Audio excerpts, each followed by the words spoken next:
நமது விடியல் இணைய தொலைக்காட்சி நிகழ்ச்சிகளில் அடுத்து வரும் நிகழ்ச்சி இன்றைய கவிஞர். இன்றைய கவிஞராக நாம் பார்க்க இருப்பவர் கவிஞர் திரு சக்கரை மணி. இவருடன் எமக்கு அண்மையில் தொடர்பில்லை.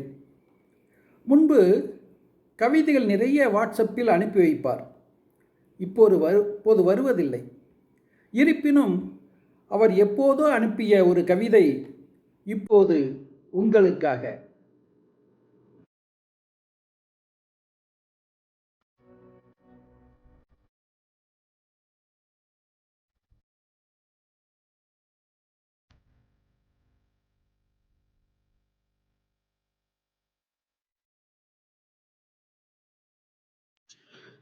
கவிஞர் சக்கரை மணி.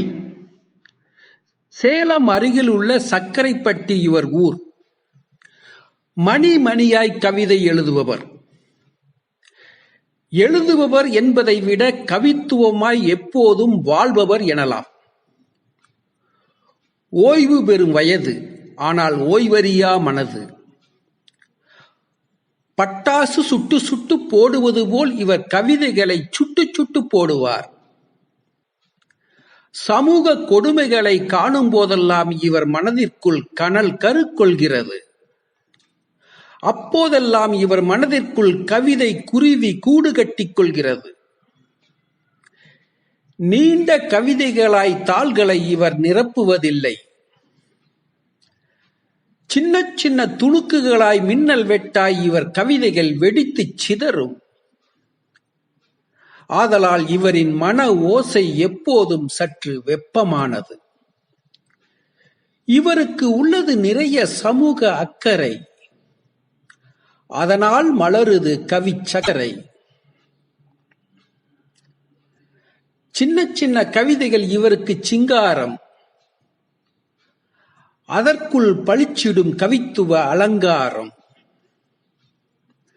எழுதும் கவிதைகளை இவர் சேகரிப்பதில்லை. நூலாக்கி வெளியிடும் எண்ணமும் இல்லை. ஆதலால் இவர் அவ்வப்போது எழுதி வாட்ஸ்அப்பில் அனுப்பும் கவிதைகளை பொறுக்கி சில கவிதைகளையாவது சமூகத்திற்கு வெளிக்கொணரும் அவாவில் உருவானதே இந்த காணொளி காட்சி. அருவா ஓர் அத்தியாவசிய பொருளாகத்தான் பட்டதெனக்கு. விறகு வெட்ட,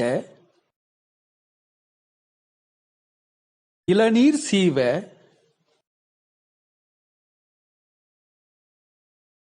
சுத்தி கிடைக்காத சமயத்தில் ஆணியடிக்க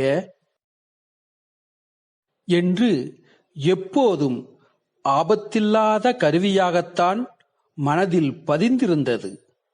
சென்ற வருட ஜாதி கலவரத்திற்கு முன்பு வரை. யார் கையில் அருவாளை பார்த்தாலும்